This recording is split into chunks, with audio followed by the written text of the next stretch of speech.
السلام علیکم اسٹوڈنٹس، آج کا جو ہمارا ٹاپک ہے وہ ہمارا کانسیپٹ ہے ایک اور ہمارا فورتھ کانسیپٹ ہے نیشنل انکم کا، قومی آمدنی کے جو ہمارے مختلف تصورات تھے اس کے اندر ہم اپنے لیکچر کو کنٹینیو کریں گے اور دیکھیں گے کہ ہمارا نیکسٹ کانسیپٹ کون سا ہے۔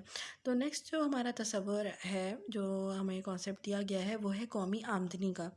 یہ قومی آمدنی جو ہمیں حاصل ہوتی ہے یہ ہمیں نیشنل پروڈکٹ سے ہمیں حاصل ہوتی ہے، یعنی خالص قومی پیداوار جو ہم نے دیکھی تھی جس کے اندر سے ہم فرسودگی کے اخراجات نکالتے تھے، ہم اس کے اندر ہی مزید کچھ چیزیں ایڈ کرتے ہیں، کچھ سبٹریکٹ کرتے ہیں، تو ہمارے پاس جو قومی آمدنی ہے وہ حاصل ہوتی ہے۔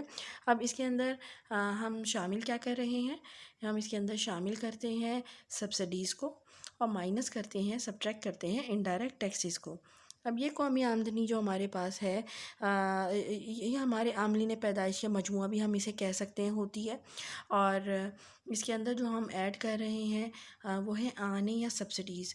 آنے یا سبسڈیز کوئی بھی ایسی حکومت کی طرف سے آپ کہہ لیں کہ سہولت ہے یا مدد ہے جو لوگوں کو دی جاتی ہے، یعنی کوئی ضروریات زندگی ہے، اگر وہ مہنگا بک رہا ہے انفلیشن کی وجہ سے یا due to any reason, real reason اور کوئی بھی ایک ایسا ریزن ہے کہ لوگوں نے جان بوجھ کے شارٹیج کر دی ہے یا کوئی اور ایشو ہے، تو گورنمنٹ کیا کرتی ہے کہ ان اشیاء کو وہ کم قیمت پہ لوگوں کو فراہم کرتی ہے۔ یعنی اگر آپ کے پاس ایک آٹے کا بیگ ہے، آٹا it's a necessity of our life, ہم اس کے بغیر نہیں رہ سکتے، لیکن یہ مہنگا ہو چکا ہے۔ فار ایگزامپل آپ کو یہ مارکیٹ میں 500 روپیز پر بیگ مل رہا ہے اور لوگ اس کو افورڈ نہیں کر سکتے، تو گورنمنٹ کیا کرے گی کہ وہ خود تو 500 کا پرچیز کرے گی لیکن وہ لوگوں کو 400 کا دے گی۔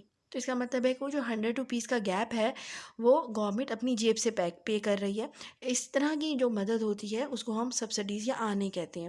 تو قومی آمدنی کے اس کانسیپٹ کے اندر ہم خالص قومی پیداوار NNP میں آنے کی مد میں جو رقم خرچ کی جاتی ہے وہ شامل کر دیتے ہیں، اور جو ہمارے پاس بالواسطہ ٹیکس ہوتے ہیں، انڈائریکٹ ٹیکسز جو ہوتے ہیں، ہم ان کو مائنس کرتے ہیں۔ اب بالواسطہ ٹیکس کون سے ہوتے ہیں؟ انڈائریکٹ ٹیکسز، ان کے اندر کسٹم ڈیوٹی آ جاتی ہے، ایکسائز ڈیوٹی، سیلز ٹیکس وغیرہ شامل ہیں، اور ان کی جو ڈیفینیشن ہے یا ان کی خاص نشانی ہے وہ یہ ہوتی ہے کہ انڈائریکٹ ٹیکسز کا جو برڈن ہے وہ آپ شفٹ کر سکتے ہیں کنزیومر کے اوپر، یعنی ایک تاجر ہے یا ایک فرم کا اونر ہے، اس کی پروڈکٹ کے اوپر گورنمنٹ ٹیکس لگاتی ہے، تو وہ ٹیکس پے تو کرے گا گورنمنٹ کو، لیکن وہ اس ٹیکس کی قیمت کو، ٹیکس کی ویلیو کو اپنی پروڈکٹ کی قیمت میں جمع کر لے گا، پلس کر دے گا، پرائس کے اندر ایڈ کر دے گا۔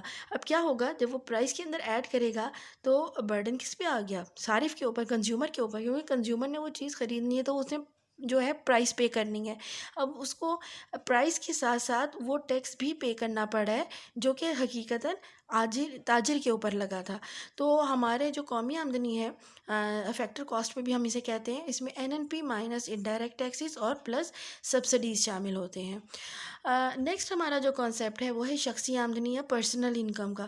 اب پرسنل انکم ہمیں نام سے پتہ چل رہا ہے کہ ذاتی آمدنی ہے، یا کچھ ایسی آمدنی ہے جو کسی ایک شخص کی آمدنی ہوتی ہے۔ ایک انجینئر ہے، وہ سال بھر محنت کرتا ہے اور 15 لاکھ کماتا ہے، 20 لاکھ کماتا ہے، 20 لاکھ فار ایگزامپل وہ کما رہا ہے، تو وہ 20 لاکھ اس کی شخصی آمدنی ہو جاتی ہے۔ اب اس کے اندر بھی ہم شخصی آمدنی کے اندر کچھ جو ہیں چیزیں ہم ایڈ کرتے ہیں، کچھ کو ہم سبٹریکٹ کرتے ہیں۔ جو ہم اس کے اندر ایڈ کر رہے ہوتے ہیں وہ ہم کر رہے ہوتے ہیں ڈائریکٹ ٹیکسز، اور دوسرا ہم ایڈ کر رہے ہوتے ہیں انتقالی ادائیگیاں یا ٹرانسفر پیمنٹس۔ اچھا، اب پچھلے ٹاپک میں ہم نے انڈائریکٹ ٹیکسز پڑھا تھا، یہاں پہ ہمارے پاس ڈائریکٹ ٹیکسز یا براہ راست ٹیکس ہے۔ براہ راست ٹیکس وہ ہوتا ہے کہ جس شخص کے اوپر لگتا ہے اسے ہی پے کرنا پڑتا ہے، لائک انکم ٹیکس۔ آپ کی انکم کے اوپر ٹیکس لگا ہے and you have to pay that tax, آپ اس کو شفٹ نہیں کر سکتے۔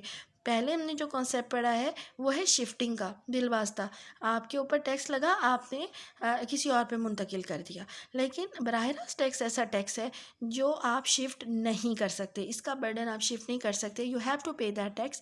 انکم ٹیکس ہو گیا آپ کی اپنی پراپرٹی، اس پہ ٹیکس لگ رہا ہے، آپ کو خود پے کرنا پڑ رہا ہے، تو یہ براہ راست ٹیکس ہم اس کے اندر ایڈ ہوتا ہے۔ ابھی شخصی آمدنی میں یہ ہمارا ایڈ ہے، ابھی یہ پے نہیں کیا گیا ہے، یعنی جب وہ اپنی انکم خرچ کرے گا تو اس کے اوپر ایک لائبلٹی ہے کہ he has to pay that the direct tax.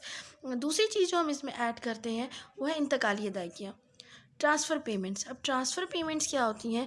یہ ہر وہ ادائیگی ہوتی ہے، ہر وہ روپے، رقم، رقومات آپ کہہ سکتے ہیں جو کوئی بھی شخص بغیر محنت کے حاصل کرتا ہے. ٹھیک ہے، انتقالی ادائیگیاں کیا ہوتی ہیں؟ ٹرانسفر پیمنٹس کیا ہوتی ہیں؟ جو کوئی بھی شخص حاصل کر رہا ہوتا ہے بغیر کسی محنت کیے. اس میں خیرات، صدقات، زکوٰۃ سب آ جاتی ہے، تحائف آ جاتے ہیں، امداد آ جاتی ہے. آپ کی کوئی بھی رقم جس کے لیے آپ نے محنت نہیں کی، آپ کو کسی سپورٹ پروگرام سے آپ کو مالی مدد مل رہی ہے، فائنینشیل اسسٹنس مل رہی ہے، آپ کو کسی بھی مد میں پیسے مل رہے ہیں، آپ اس کے لیے اسٹرگل نہیں کر رہے، وہ ہماری انتقالی ادائیگیوں میں شامل ہے. تو شخصی آمدنی کے اندر ہم انتقالی ادائیگیوں کو بھی جمع رکھتے ہیں اور ڈائریکٹ ٹیکسز کو بھی جمع کرتے ہیں. لیکن جو ہم اس کے اندر مائنس کرتے ہیں وہ ہمارے پاس ہوتا ہے انڈسٹریبیوٹیڈ پروفٹ یا غیر تقسیم شدہ منافع. بہت سی کمپنیز ہوتی ہیں جو مشترکہ سرمایہ کی کمپنی ہوتی ہے، یعنی مشترکہ سرمایہ اس کے اندر لگا ہوا ہوتا ہے. تو اس کے جو منافع ہوتا ہے وہ پہلے جو ہوتا ہے حصے داروں میں تقسیم کرنے سے پہلے جو ہوتا ہے اس کا کچھ حصہ ٹیکس میں دینا پڑتا ہے. تو اس وجہ سے غیر تقسیم شدہ منافع بھی جو ہے وہ شخصی آمدنی کے اندر شامل نہیں کیا جاتا. اگر ہم اس کی ایکویشن بنائیں تو یہ بنے گا personal income equal to national income plus transfer payments plus direct taxes minus undistributed profit.